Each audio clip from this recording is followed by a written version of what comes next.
I'm calling the School District Budget Committee to order, and I would ask that Mackenzie Murphy please lead us in the Pledge of Allegiance.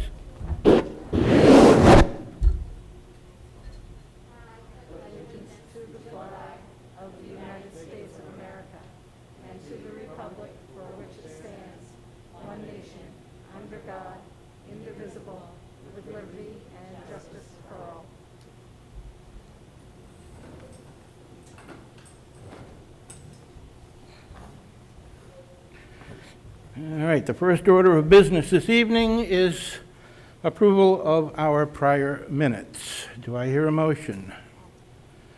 Motion made. Seconded. Is there any discussion, deliberation, additions, comments, observations, etc.? Lori. Just a minor thing. At the top it says October 14th, and the meeting was on October 13th. Thank you very much. Any other comments? We will all vote to declare them accepted by raising your right hand.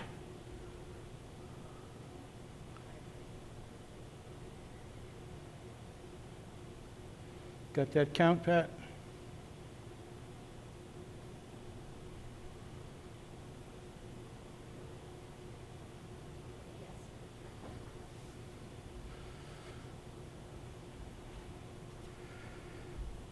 All right, the first order of business after that housekeeping is filling the vacant seat. And we have here a candidate this evening, Miss Naomi Schoenfeld, who submitted a letter of interest, and no other letters were received. And so she is the sole candidate for us to interview this evening and decide if she is a good fit for our budget committee or not.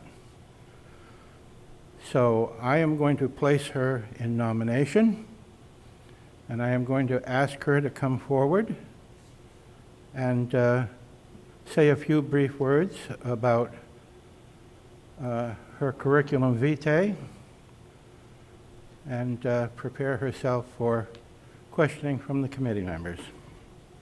Thank you very much, Naomi.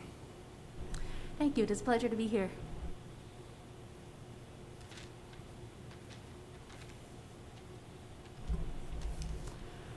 So I have a few things I wanted to put out there, although I'm most interested in what you have to ask me. I know some of you, but not all of you. I don't take for granted that that means that you feel that I'll be a fit for the committee at this time. And so I'm hoping very much that what will happen is that you will be comfortable with what I say and think I will be a good addition. For those of you who don't know me, my name is Naomi Schoenfeld. I have lived in Merrimack for 12 years. In that time, I've mostly been involved in the civic life of Merrimack in smaller ways, but I have had one term on the school board that ended last year. In my professional life, I am a professor. I teach in higher education. More specifically, I teach education. So I teach students who are looking for teaching certification in Massachusetts and New Hampshire. In terms of this committee, I have a couple of points to put out there. The first is that I represent a demographic that's not necessarily on committees all that often. I don't have children. I have no plans to have children. I don't have nieces or nephews or cousins or any other young people who will benefit directly from education in Merrimack. Rather, I'm interested purely because I feel that public schools are necessary and important and contribute to the health of a community as a whole. And so I like to be involved for that reason. My professional life gives me some knowledge beyond this immediate committee and school district. When I'm supervising student teachers, I tend to spend time in neighboring districts and private schools, and that gives me some insight into budgetary and non-budgetary challenges and strengths that this and other districts may be encountering. And last but not least, diversity of opinions is important on a committee. It's healthy, it's wonderful, but it is very important to me that differences strengthen rather than weaken a committee in the ways that they are approached. I like to be deeply collaborative. I like to converse until there is as close to a consensus as makes sense for a given topic, and to accept votes as they are put forward by the majority of the committee in that way, as it's within my role on the committee. So those are my primary things to put forward. I look forward to the questions that you may have. Thank you very much, Naomi. What is the pleasure of the committee members? Carol? Yeah, do I remember correctly, were you the liaison to the Budget Committee at one point? Yes, I was 2 years, I believe it was. 2 years, okay, so you do have some Budget Committee experience also. I do. All right, thank you. Mackenzie? Since you do have past experience as well, will you talk about one of the hardest decisions you feel that the school district has had to make in terms of the budget? The school district in general or the budget committee? More geared toward the budget committee. I think that the greatest challenges that I've seen on the budget committee in general, and more specifically in the last year or two, is when the tensions between what a community hopes to provide and what schools may need grows a little bit stronger than it might be at other times. So when there are great needs within a district and a desire to fund them, and on the other side, people who are quite concerned about how they're going to pay their taxes. And those conversations can become very, very challenging, trying to balance those two things.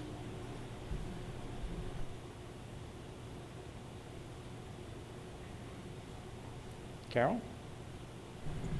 I'm not sure if we're far enough into this current school year for you to be able to answer this, but do you have any insight of what you think will be the budgetary impact of COVID as far as whether you anticipate that putting extra strains on the budget? You're right that I can't predict, but I can say that from what I've seen more broadly in education, it seems to tend to end up being something of a wash. Greater expenses in one area need to be met, whereas other expenses have dropped, and that allows that to even out. That said, those experiences, what I'm saying, come from when schools are predominantly closed. Hybrid models require the expenses of both, and so I can't accurately predict that. I'm looking forward to seeing what the district brings forward. Thank you.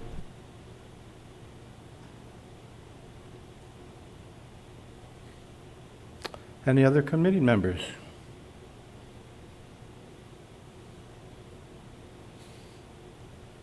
Seeing none, I'm going to ask for a motion to appoint.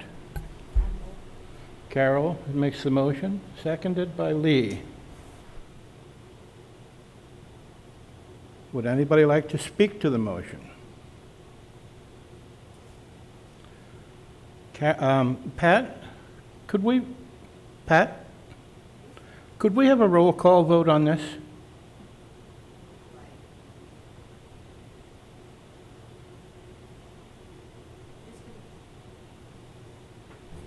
Mr. Mower? Yes. Mr. Guglielmi? Yes. Ms. McKenzie? Yes. Ms. Murphy, I'm sorry. Yes. It's been a long day today. Mr. Stisser? Yes. Mr. Coakley? Yes. Mrs. Lang? Yes. Ms. Wilson? Yes. Mr. French? Yes. Mrs. Peters? Yes. Mrs. Savage? Yes. 2, 3, 4, 5, 6, 7, 8, 9, 10. What? 1, 2. Oh, Mrs. Hardy, I'm sorry. I'm going to abstain. Okay, there you go. Mr. Ilg is going to be late, so that's 11, 12, and a new member is 13. So that's 10-0-1. Well, the vote is in the affirmative. I so declare it. And I would like to welcome Naomi Schoenfeld to the School District Budget Committee.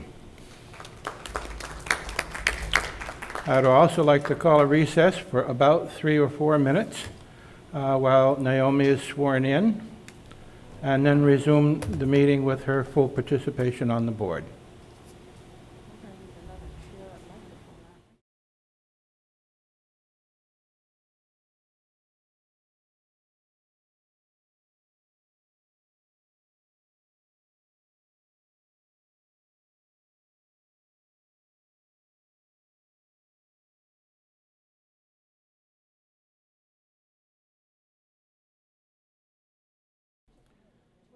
Okay, we're all good. We're going to call the meeting back into session. You're all set, go.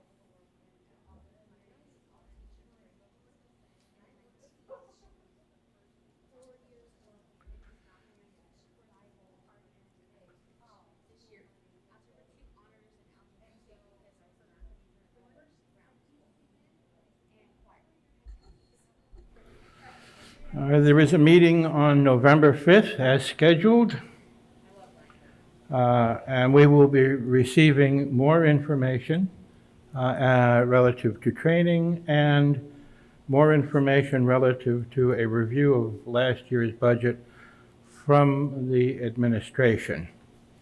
So the 5th of November is an important meeting, and in fact, all of our meetings are important meetings.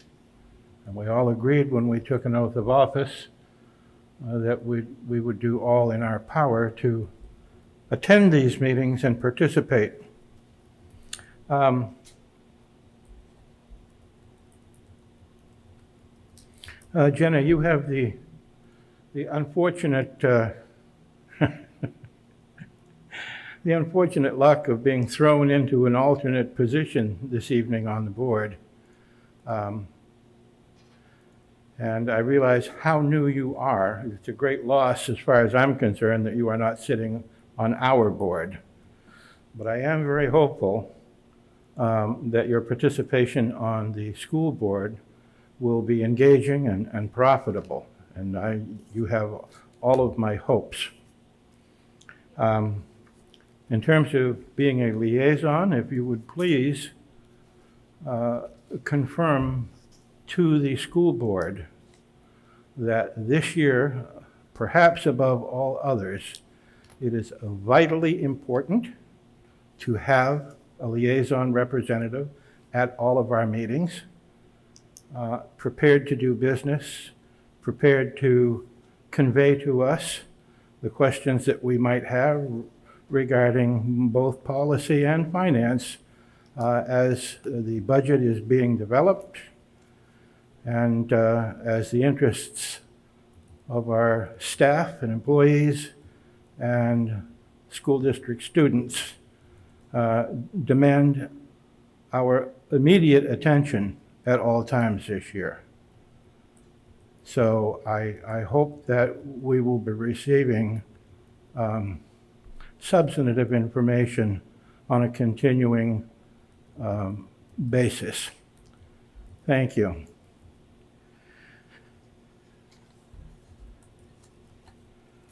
Is there any public participation?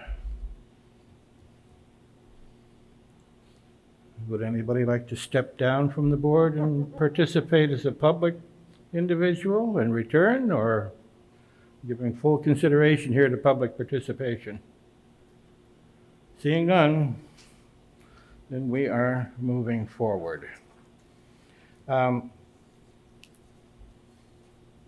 You have all received an updated budget committee list with the correct contact information. We're going to have a training session here very shortly, and I would like to call to your attention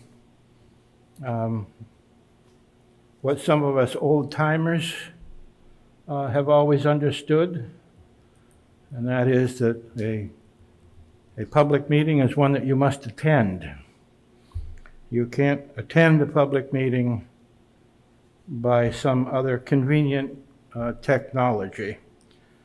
Emails are public documents, so when you email, keep in mind that what you say is a public document, and it may not withstand the sunshine of its treatment in the public the way you may or may not have intended it.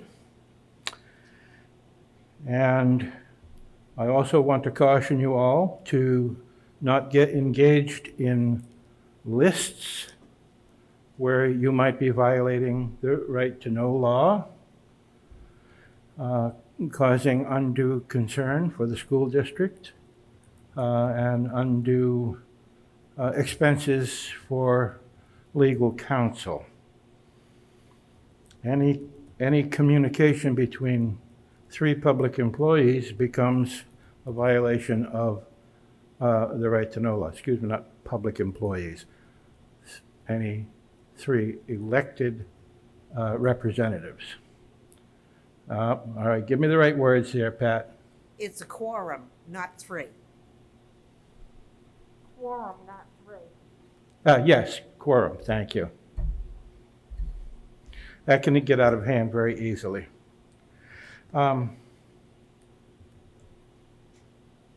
Yes, when I said quorum, I mean three. I was thinking back to my old school board days where three was a quorum and still is. All right, with that, I want to introduce the training technician. Probably is one of the most talented people in the state of New Hampshire. You know, they always tell you that the farther away from home you are, the more of an authority you are recognized as. Pat Heinrich is right here and has been with us for a number of years and has tremendous experience, both a historic understanding of the institution and of the right to know laws, the budgetary laws, etc. And so she will be giving us a training presentation this evening. And I apologize, Pat, that I haven't fully developed your wide range of experience in a professional career working at the State House in Concord. Thank you very much, Pat.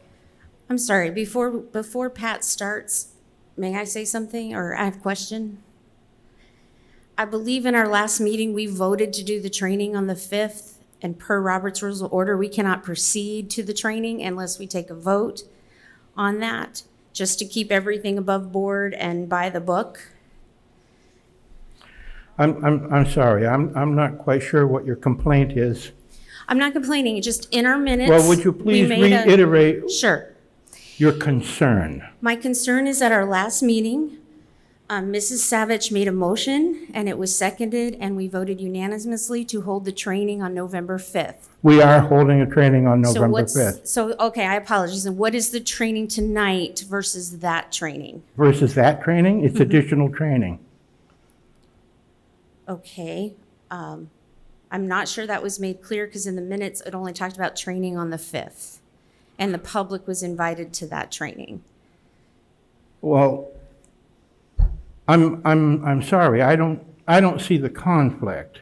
In the agenda that was published on October 18th, tonight's training was not on the agenda. It was added to the agenda in the email yesterday. So it wasn't something we had discussed at the previous meeting, but we voted to have a training on the 5th. And we are having training on the 5th. What is your concern? My concern was that the Budget Committee training was announced at our last meeting only on the 5th, not including tonight. And so what is your concern? Well, I agreed with your recommendation that it would be good for the public to be part of the training so that it would alleviate misunderstanding in the public about the Budget Committee's role and responsibilities.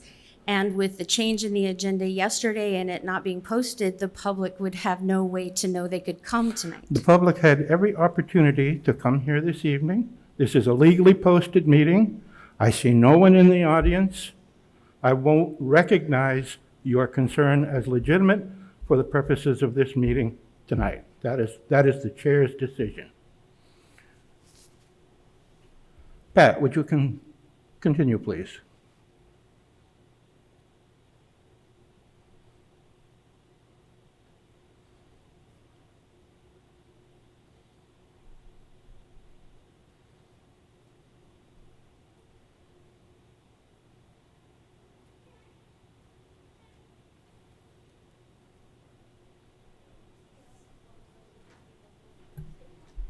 Chuck, so to address the member's concern, could I make a motion that we proceed with the training this evening? It's a moot issue right now.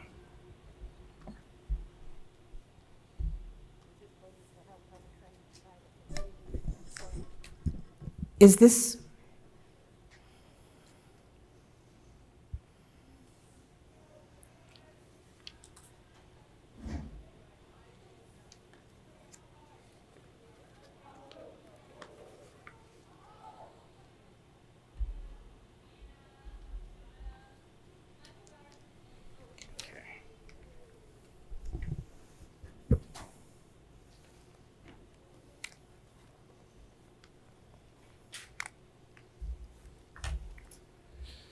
What's going around here?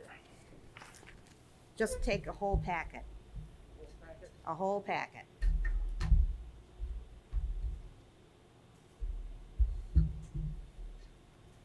A whole packet. Thank you.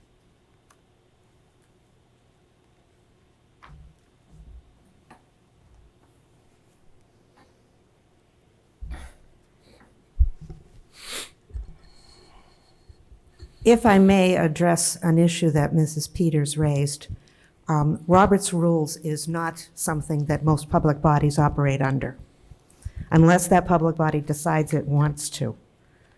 Secondly, this meeting was legally posted yesterday, which is all we need, and I'll get to that when I get to right to know.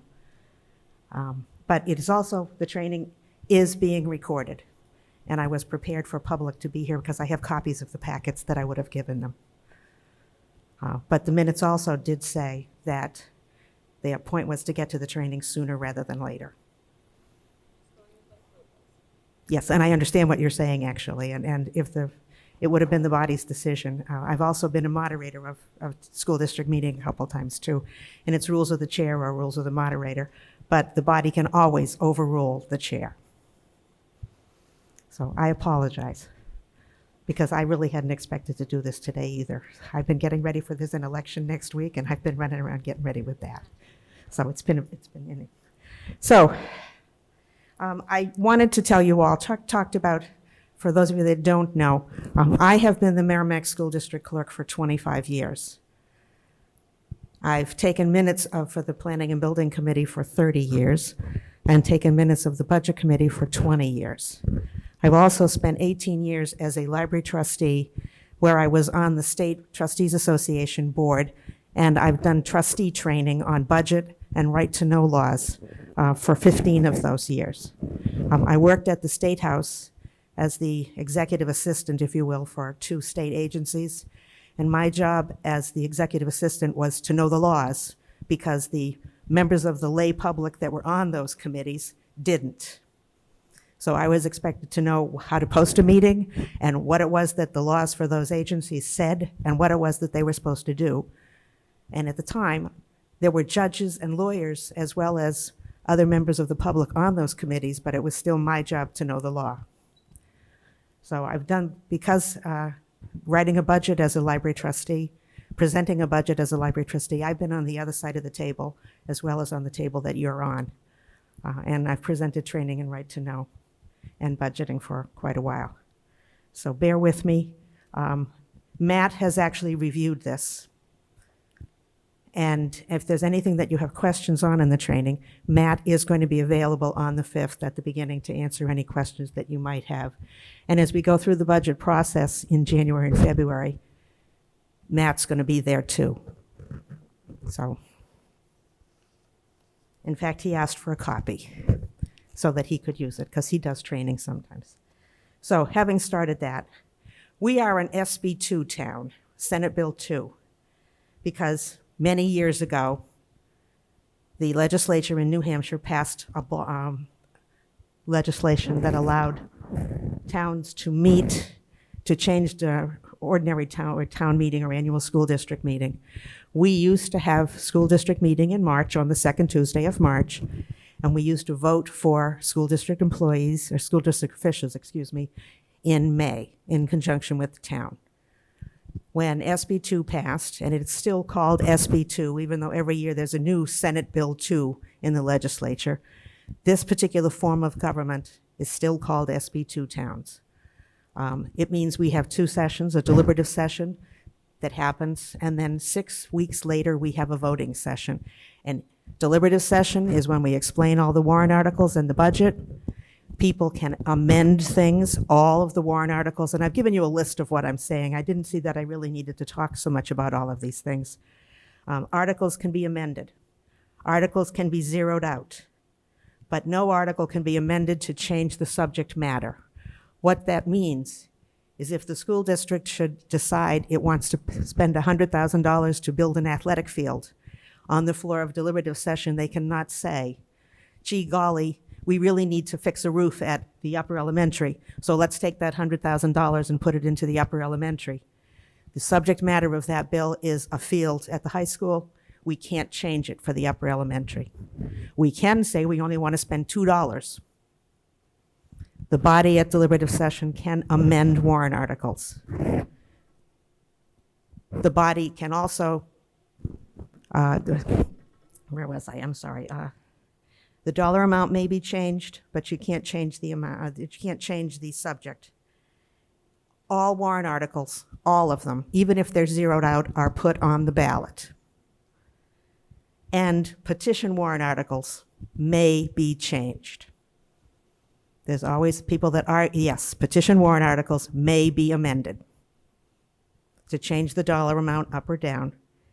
The default budget, which is something else I'll talk about in a few minutes, may not be amended, but the proposed budget may be. Voting is the second Tuesday in April, and we elect the local officer, we elect officers as well as vote on all warrant articles. And bonds, because it's an SB 2 town, need 60% majority. That is different from the town of Merrimack, because in the town charter, they say it has to be a 2/3 majority. For the school district, in regular SB 2 towns, it's a 60% majority.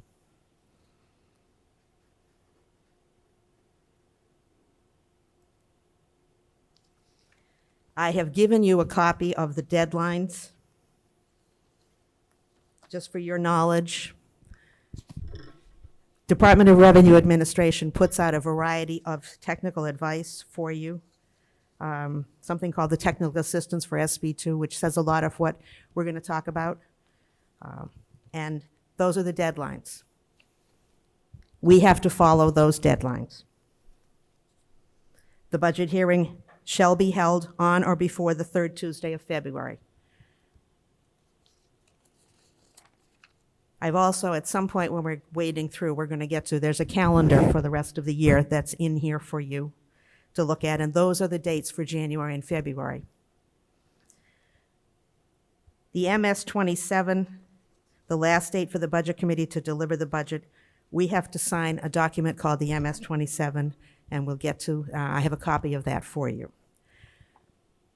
So knowing what we're doing and why, I will tell you that when we started SB2, we used to have deliberative session in February, and we voted in March. Since Merrimack as a town used to have school district in March and town in May, the law was changed to allow all communities that have SB2 so that you can have deliberative session in March, or you can have deliberative session in April, and you can then vote in May. The town changed. Once the law changed, the town changed so that we would have deliberative session in March and vote in April. There are towns that vote in May. We have chosen the March and April timeframe. So we are deliberative in March, we vote in April.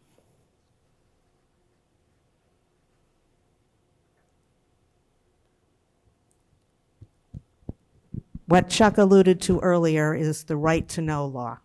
all public bodies must abide by the right to know law. But there are some people that believe that the right to know law is access, freedom of information. The right to know law is access to meetings and documents. The public has a right to attend our meetings. The public has a right to view and copy or get copies of any documents that are given to any public body. Meetings have to be posted in 2 places and only 24 hours ahead. In order to hold a meeting, you have to have a quorum. A quorum of the Budget Committee is 7 members. Meetings are open to the public. However, it does not mean that the public has the right to participate in the meeting. And in fact, there is no statute anywhere that requires that public participation be on any agenda. It's a courtesy when a board allows public participation. Usually boards that allow public participation sit back, cross their arms, and just listen to what the public has to say without actually interacting back and forth. But public participation does not mean that board members have to talk back or committee members have to speak with the public. Frequently members, you'll see an agenda that will have member comments, and after the public talks, then they'll have a session where the members have a comment about things that people say. But the interaction with the public, there's actually no right for the public to speak. There was some discussion about whether the public was going to be here or not, and in fact, the public has a right to be here. And we could have had a training that was just a few members, which is what we've usually done, but again, the public has a right to attend. But the public actually does not have a right to participate in the training unless the trainer or the board chair wishes to allow them to. And I believe Carol was at a meeting, a budget committee meeting, when the chairman of the school board came and we were talking about a budget, and the chairman of the school board sat in the audience and raised his hand. And the chairman said, acknowledged him, recognized him, and invited him to speak. Sometimes that happens, but usually you sit in the audience. Members can participate by telephone or electronic means if there is a quorum present here.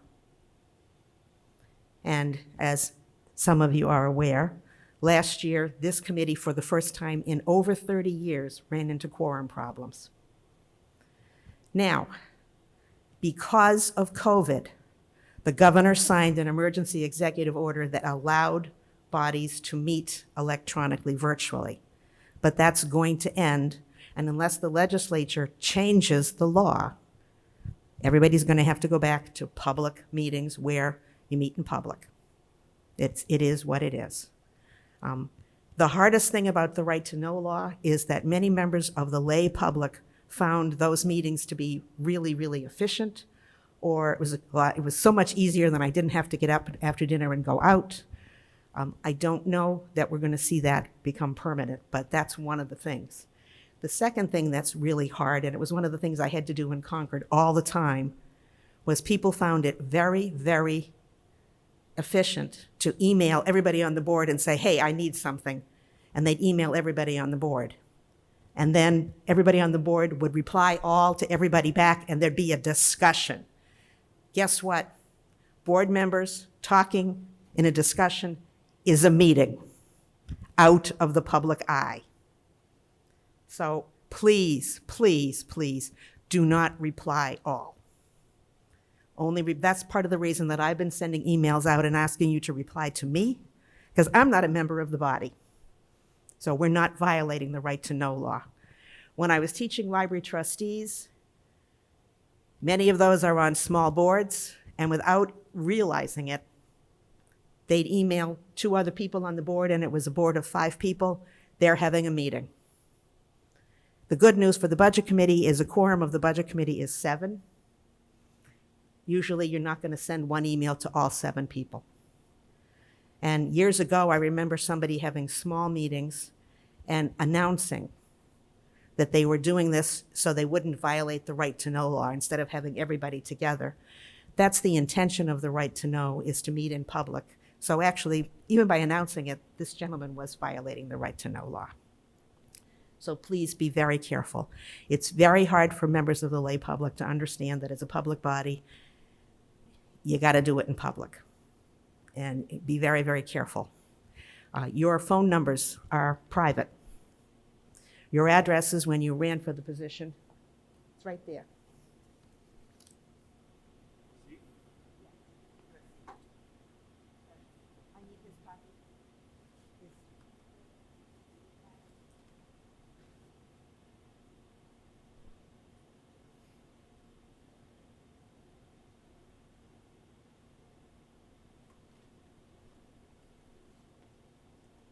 Thank you. I'm glad to see you. Train of thought, I'm gonna. And for any further information that you might want, one of the things, actually two of the things that I learned at all of the trainings that I've been to in Concord as well as around the state. Number one is that the Attorney General's office has a memorandum on the right to know law. 90 pages worth, so I didn't give it to you, but on the Attorney General's website is a memorandum of the right to know law. And secondly, the first thing that everybody, when you get a right to know request, the first thing we're told is to call your attorney. And we have had some right to know requests in the last couple of years, and that's the first thing that we do, is call the attorney and ask them how we should answer or what we should say. There is a time limit when people ask for documents, and people have a right to them. But the question is how much? The fact is, when you ask for a document, you get what the committee gets. You can't ask for it in a different format. And more importantly, if we don't have that document, there's no obligation to create that document. And if you ask a question that just calls for an answer, the school district is in the business of education, and for the most part, they're going to make an attempt to try to answer it. But again, they're under no obligation. But the rest of that story is that we're the taxpayers. It's to their benefit to help us out.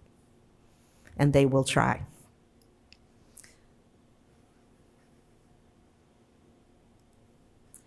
So that brings us to the Budget Committee. RSA 32 is the law that guides the Budget Committee. And even though it says Municipal Budget Committee, its statements of purpose is to assist the voters of the prudent expenditure of public funds. And school districts, village districts, and towns can have a municipal budget committee. The budget committee started out in this town many, many years ago, and it was a municipal budget committee, so as a result, we had a school district budget and a municipal and a water district budget. In the town charter, when the town charter was written and approved, and it was approved in 2006, the charter specifically eliminated and disallowed a budget committee. As a result, this school district is in a town that has no authority to have a budget committee, and the school district had a warrant article to establish a budget committee. Municipal RSA 32, and by the way, that's regulated statutes annotated, is in two sections. The first section is 32:1 through 13, and that applies to all New Hampshire communities. If there was not a school district budget, the school district would still have to follow the guidelines for preparing a budget and holding hearings and everything else that goes with it.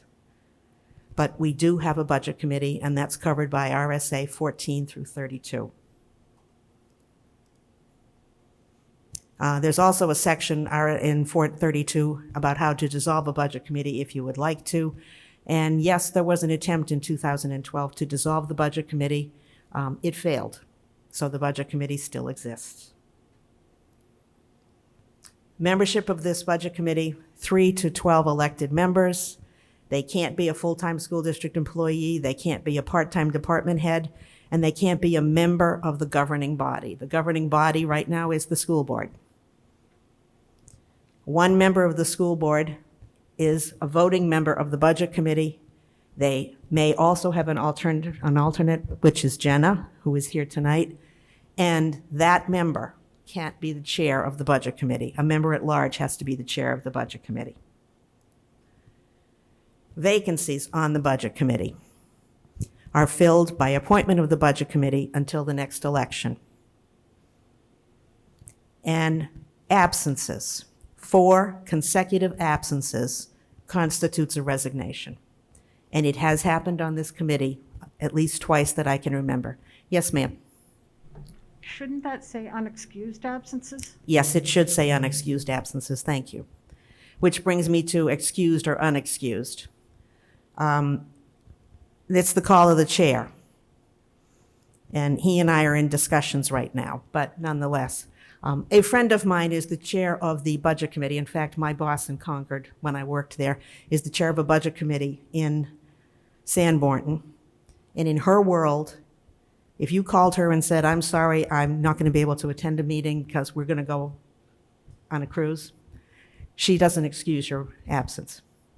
Here in Merrimack, for the years that Stan was on the committee, it was just you notified the chair you couldn't make it. And no reason had to be given. And it just the notification is excused. In fact, sometimes Stan would get an email, or Andy would get an email, or Jenna would get an email. And I should tell you, by the way, that Tom Koenig actually hired me to be the secretary of this committee. That's how long ago I've been doing this. But just a call to the chair. Sometimes it was the day after the meeting, like, oh my goodness, whatever it was, but somebody contacted the chair and the chair said it was excused. So I get direction on whether your absence is excused or not by what the chair has to say. And one of the reasons that we were discussing whether training was a meeting, a non-meeting, a meeting, or what, was attendance going to be taken? So if attendance was taken, then you're expected to be here. If it was a non-meeting, then we don't take attendance, and the fact that you couldn't make the training would not have counted against you.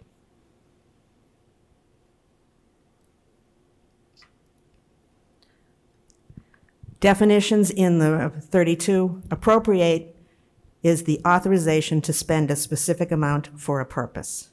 A budget is recommended expenditures and anticipated revenues. And we budget in this town, in this state actually, by RSA 32, a gross budget, which means the total amount of the expenditure. However, you might have offsetting revenues. You still appropriate the entire amount, and then the revenue comes in that you cut it down, and then how much we're taxed for is what's left over after we get rid of how much revenues or we anticipate coming in. The Budget Committee really doesn't have anything to do with revenue, except it gets mentioned. We expect this, we expect that, we expect this. And one of the things you're going to find is that a lot of the revenues that we anticipate, we don't always get the amount we anticipate.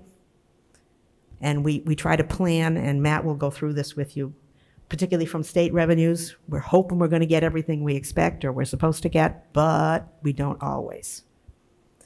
A purpose. This is one of the things where the Budget Committee gets hung up on frequently, is a goal or an aim, and it's also defined as a line on the DRA budget form. Did I put this? No, I didn't put it here. A special warrant article. Anytime a warrant article has money in it, it is also the job of the Budget Committee to make a recommendation for all warrant articles that have money in them. And sometimes they're defined as special warrant articles.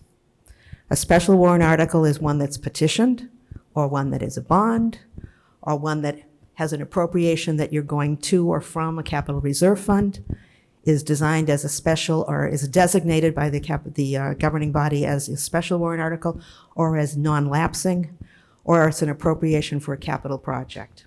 And it's possible to have a capital project without it being a bond. I apologize, this is, anyway. Let me just get where I'm going here.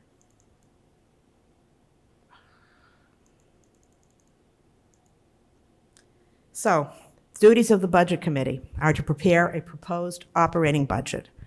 The Budget Committee prepares the proposed operating budget, working with the governing body and with department heads and other officials. But the budget that is proposed at deliberative session is the Budget Committee's budget. Merrimack has been blessed with a committee, a school board for several years that's worked hard to put together a budget that has required little or minimal change or comment on. But it is the Budget Committee that prepares the budget. And some of the things that you're going to see in the budget are things that came directly out of this Budget Committee. Years ago, the administration used to budget for all the employees.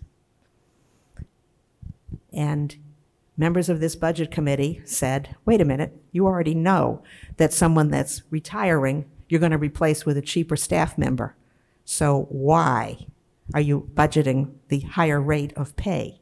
Why aren't you taking that into consideration that you're going to be someone that's going to be costing a little less money?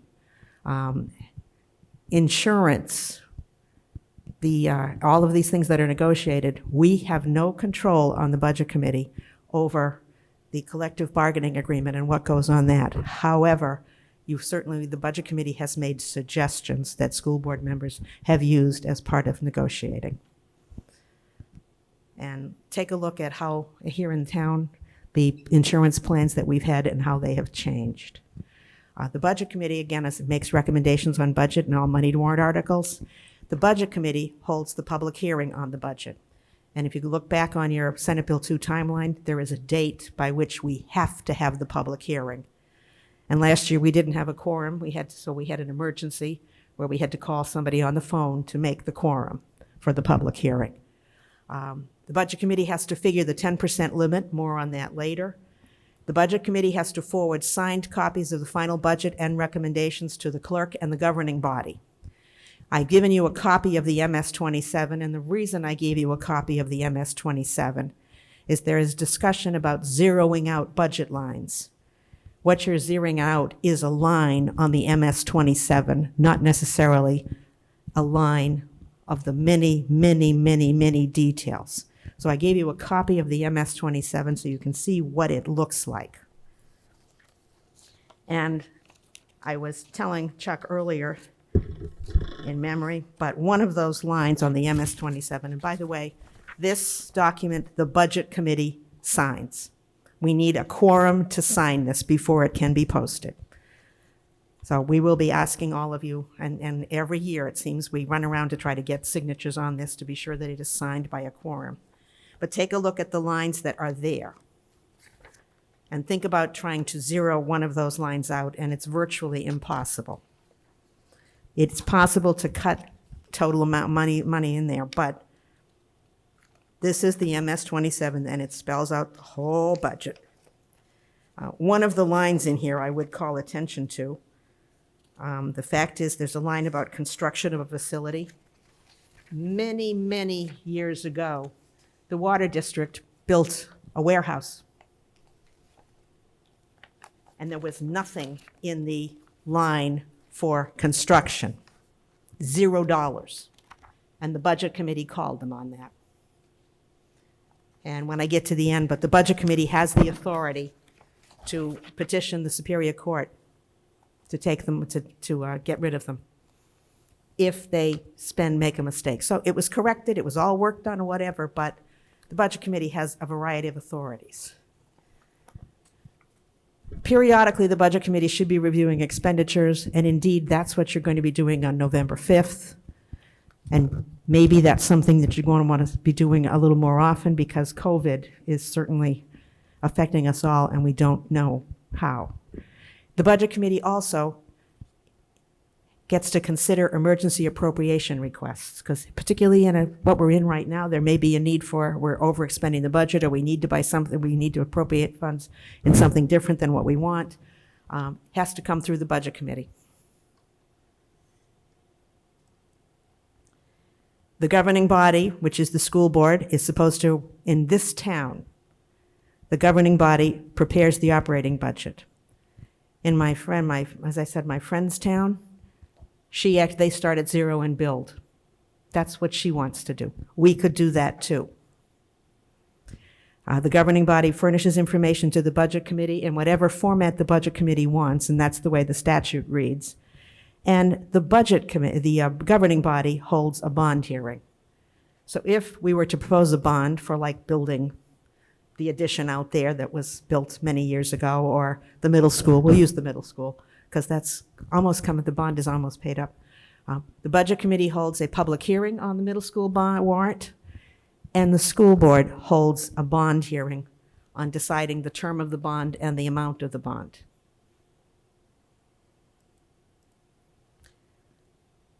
Okay, I already told you all appropriations are recommended on a gross basis, estimated revenues included, but we don't vote on that. The people can only vote on and can only appropriate for what appears in the budget on the posted warrant.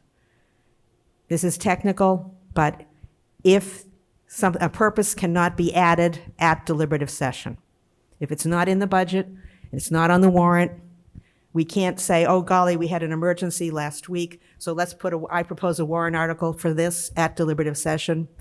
Can't be done.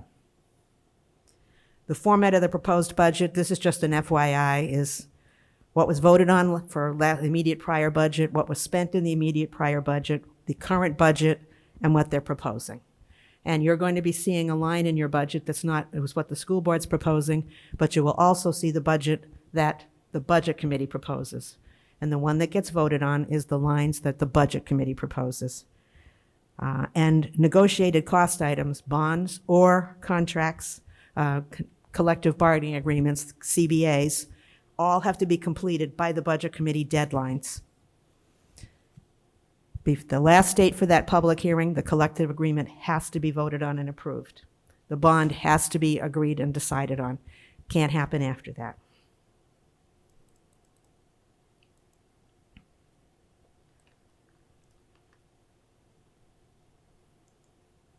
Steps in the process.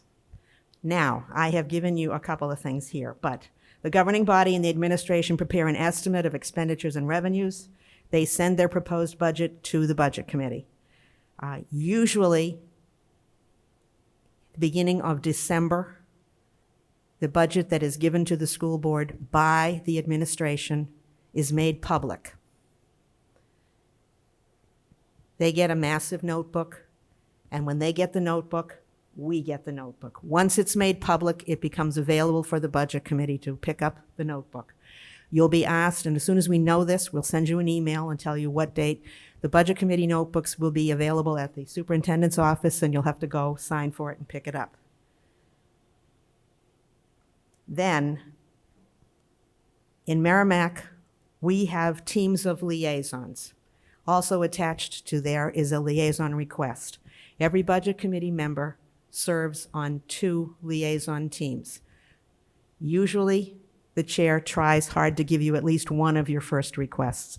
It's usually a team of 3, but it might be a team of 4. And there's a liaison request form in the packet that I gave you, so we'd ask you to fill it in. If Chuck gets them all sooner rather than later, then he can give you your requests. The school board will start reviewing the budget at some point in December, but they only do half of it in December and the other half of it at the beginning of January.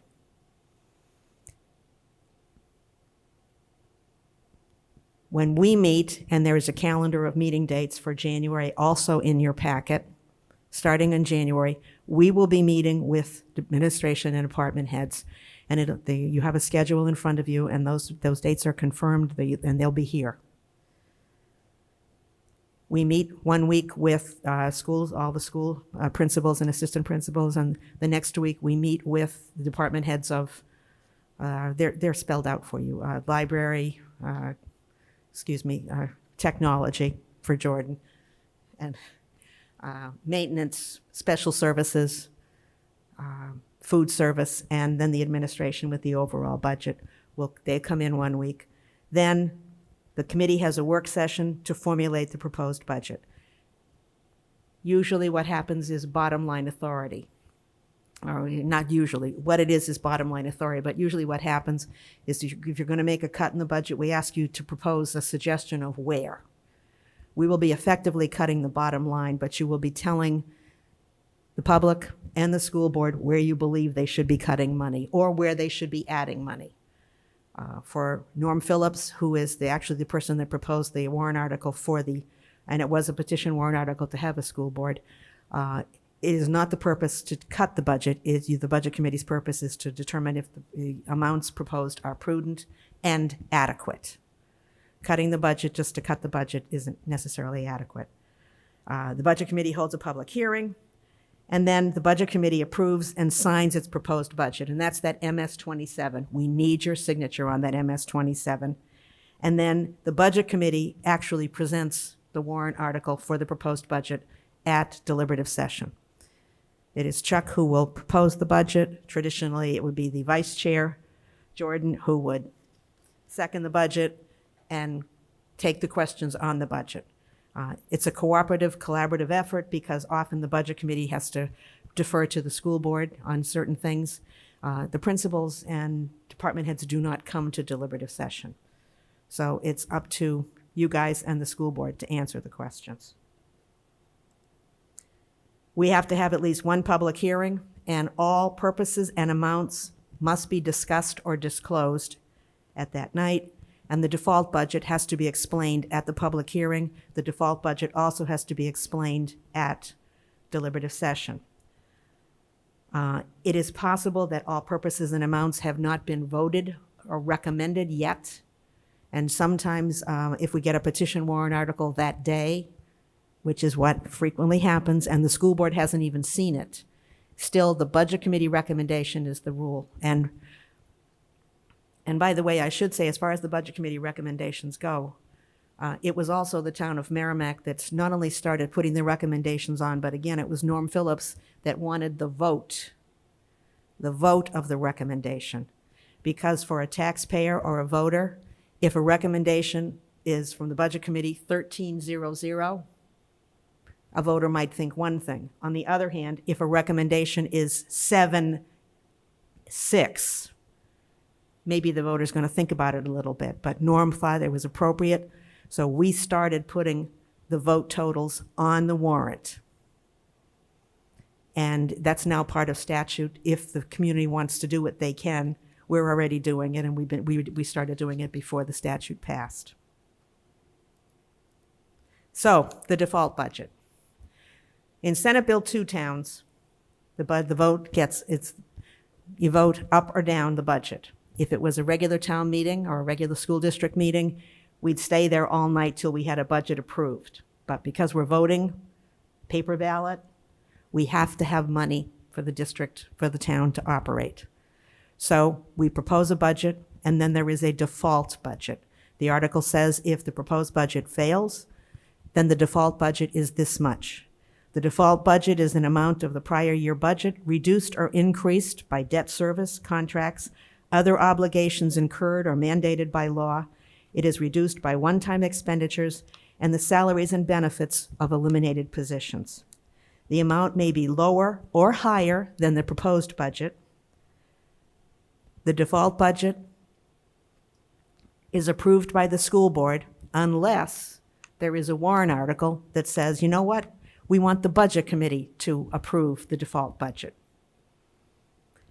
The default budget must be discussed and disclosed at the public hearing as well as at deliberative session, and it cannot be amended. And there is also a chart for you to see how the default budget is calculated. The Budget Committee asks every year how you did this, and Matt will certainly run through it, but there's the formula. That's the state form, and I gave you a copy of that. Recommendations. The Budget Committee and the governing body make recommendations on the operating budget and all moneyed warrant articles. A recorded vote by this committee is taken, and the vote totals printed on the warrant.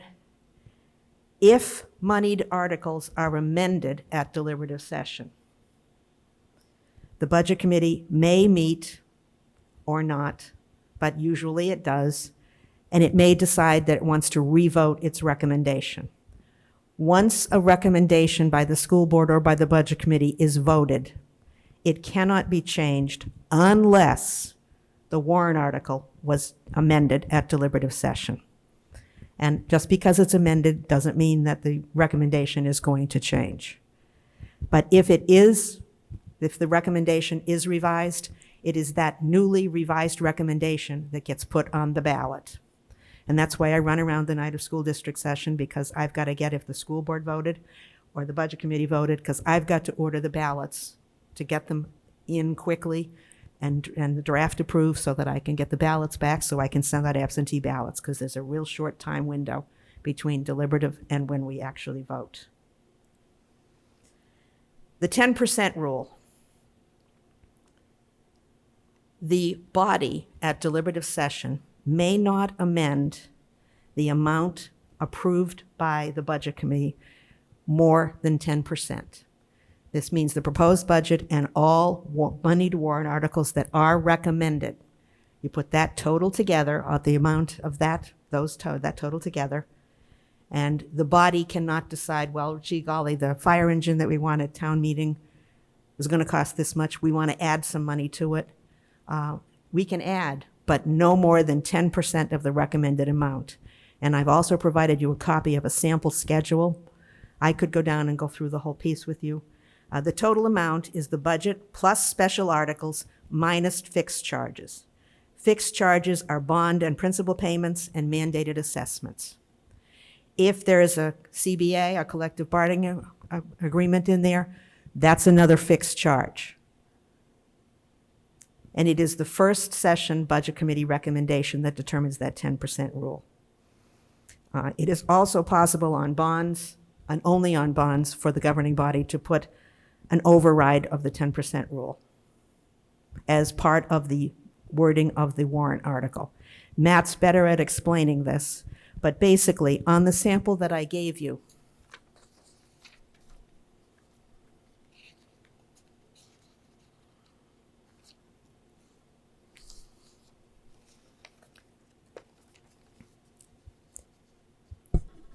it says that the recommended budget committee amount was $1,500,000. And when you do all the work on the exclusions and whatever, the maximum allowable appropriation would be $1,598,500. If the body decided to add $100,000 to make it $1,600,000, DRA is going to disapprove any amount over $1,598,500. They will not allow Merrimack to collect that in taxes or in any kind of revenue or spend it. And they will go down and cut things out of, and their rule is first approved. So they start at the top of the ballot and go down. And they will cut money until they reach this amount.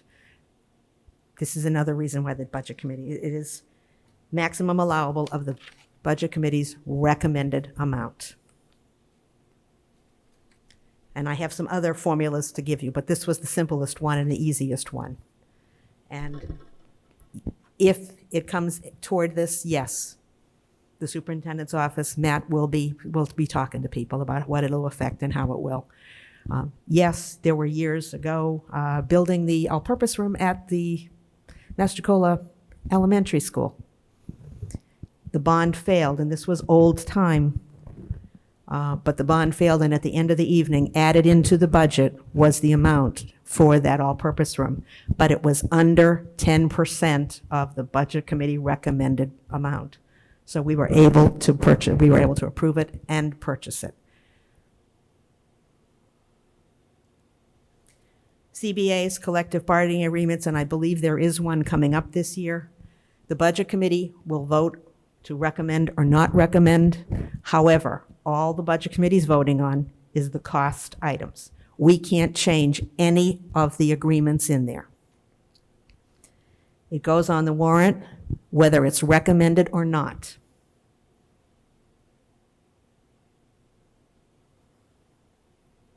And it's probably the other thing I put up here. There was some discussion when it was talked about putting it on the warrant. It is not an unfair labor practice if the budget committee votes not to recommend or it is what it is. Capital projects and bonds, the governing body holds the bond hearing, the budget committee holds the public hearing. If it is not recommended by the budget committee, the governing body can put an override in order to approve this. Bonds are approved by 60%. Bonds have to be spent in 5 years. The article states the total amount appropriated, the yearly cost, and the term of the bond, and then the bond becomes part of the default budget. And it's also it's a fixed charge. Money can only be spent on that approved project, and in fact, they cannot spend any interest that's accrued if they hold on to the money. They can only spend the bonded amount. Capital reserve funds, and we do have some here in the district. They are established or dissolved by warrant article for construction, reconstruction, acquisition of a specific capital improvement, students with disabilities, and then they have something called non-capital reserve or trust funds. We do have a specialist education warrant capital reserve fund. We also, I think they're still in existence, the roof and the paving. The Planning and Building Committee established both of those years ago to save. It's a savings account. And money can be put in by a warrant article yearly. Money can be put in every 5 years, whenever.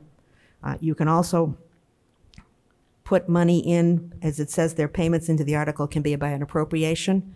You can also see a warrant article that asks for a percentage of any surplus that's left from 1 year. We could say 5% of this year's surplus up to a specific amount, and if there is any, goes into a particular capital reserve fund. Or we could say, let's raise and appropriate this amount of money to go in a capital reserve or a capital trust fund. These funds are actually held by the trustees of the trust fund, and they can invest them as they like or not. They have guidelines they have to follow, but they have management of the capital reserve funds and the capital trust funds. We do have a fund for maintenance that we put some money in last year. We do have a fund for special education. If a child were to move into the district that required an expensive out-of-district placement and it wasn't budgeted, we have a capital reserve fund so that we can pay for that. Some funds, talks at the bottom about who the agent to expend is. Sometimes the agent to expend a capital reserve fund is the school district, the body, has to be voted on. Sometimes the agent to expend is the school board. But in order for them to spend money as agents to expend, they still have to put it on the budget. They have to still put it on the agenda and have a meeting. And if you want to change the purpose of a fund, it's for roofs and paving, and now we decided it should be for athletic fields. That has to go on a warrant article, and you need a 2/3 majority to approve that. The governing body can move funds anywhere they want in the operating budget, and that is the school board, to any other purpose in the operating budget. They also can decide not to use funds that are in their budget, which is what some of the budget committee members sitting around the table will remember.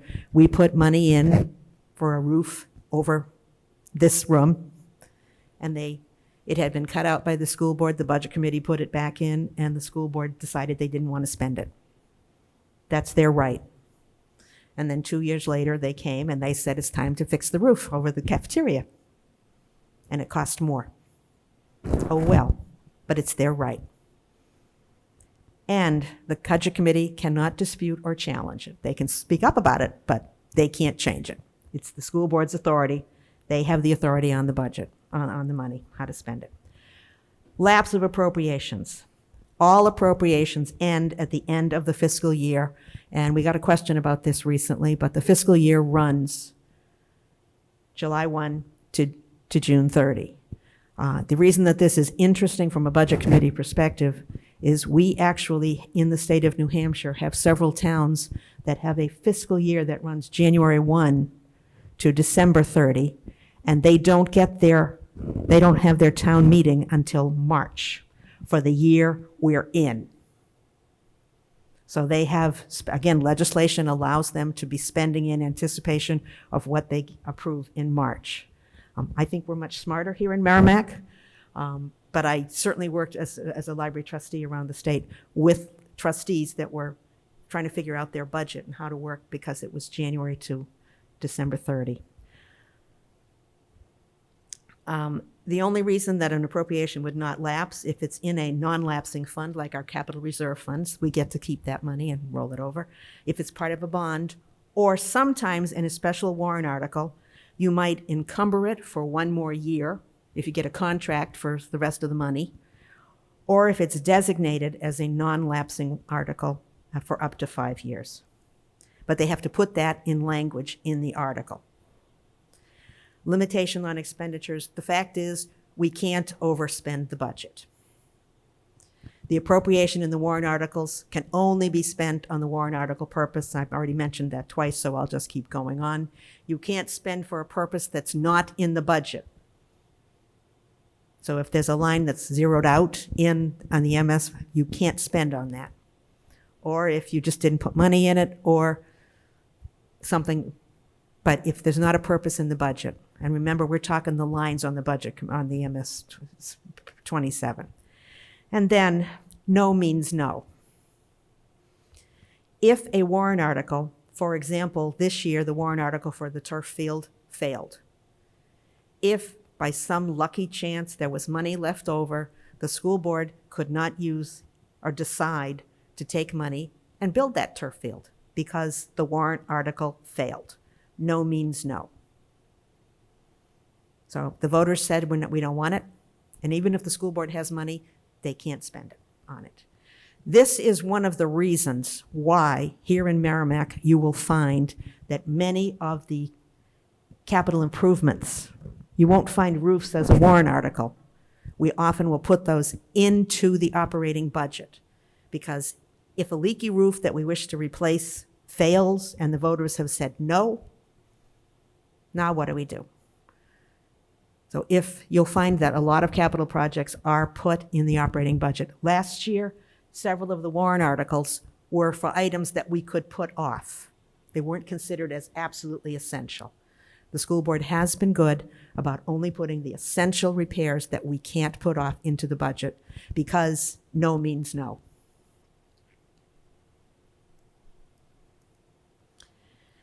And then having said that the district can't overexpend the budget, the legislation also is aware that there will be emergency expenditures or over expenditures, and there's a process by which they go through and think about COVID and what COVID brought up and what we didn't know was going to happen. If there's a judgment against the district for some reason, we certainly haven't planned for $5 million to go to somebody for something, but if we get a judgment, that might be a reason for an over expenditure. There's an application that has to go before the Department of Education before the expenditure, unless it's an emergency, and the application must be approved by the Budget Committee. And a source of revenue for this expenditure must be cited. But there's a process to go through. Gifts and grants. People give money to the district or leave money to the district. Or there are grants out there, and certainly with COVID, there were a lot of grants that could be applied, a lot of state funding to make up some of the expenses that happened around here. We have given the school board authority to apply, accept, and expend unanticipated gifts and grants. So they can apply for grants, and if somebody leaves them money, they can accept that. And they can spend that. And if that puts them over the amount of the appropriation, the approved appropriation, that's okay because they have the authority to apply, accept, and expend it. It's not considered part of the budget. It's in addition to the budget or in addition to the amount that's appropriated. And every year at school district session, you will see an article to accept property, not money. The 19820, the article that we did in the school district was to apply, accept, and expend until specific rescission. However, property, we have to ask for permission every year. The town has authority to apply, to receive property until specific rescission. The library has authority to receive property until a specific rescission, but the statutes don't allow the school to. So every year, the warrant article goes on to allow them to accept property. Property could mean vehicles, it could mean paint, it could mean wood, it could be land. We certainly have a forest, the Watkins Forest, that the district owns. So you can only raise and appropriate at an annual or a special meeting, and the procedures that we've been talking about here apply for a special meeting called to reduce or rescind an appropriation as well. And as I said, if a governing body fails to comply with 32, the Budget Committee may petition to remove. They didn't, the Water District, but they talked about it. And just for you all to know, where I looked up a lot of these things, there's the AG memo, the statutes, there's a whole lot of statutes that the school district has to follow. And not only statutes, they also have to follow administrative rules. Administrative rules from the Department of Education, administrative rules from the Department of Revenue. And there's a lot of help out there.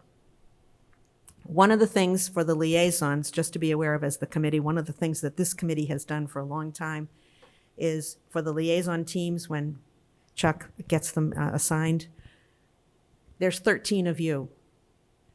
And because there's so many of you, it was decided years ago, and it's been kept in place, that if you have a question about a particular budget, you contact the liaison team and let them call the department head, rather than all 13 of you call the department head.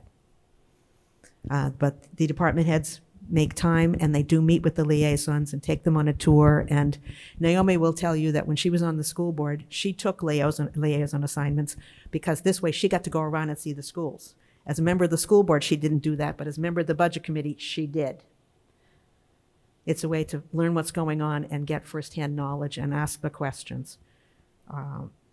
So that's really all I have to yell at you or talk to you about. Yes, ma'am. In here, you said the bonds were only for a maximum of 5 years, but the bonds, like when we built the middle school, were longer than 5 years. We have 5 years to spend them, not 5 years to Okay. get them All back, right, I get okay? what you're saying. All right, I understand. Any of you have any other questions? Thank you.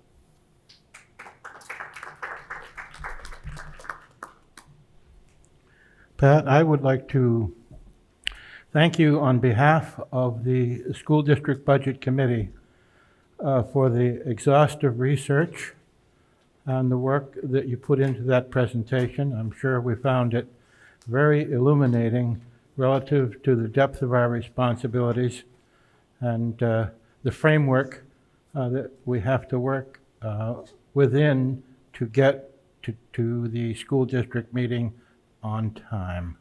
Thank you very much. Is there any other business to come before the board? Seeing none, I'll ask for a motion to adjourn.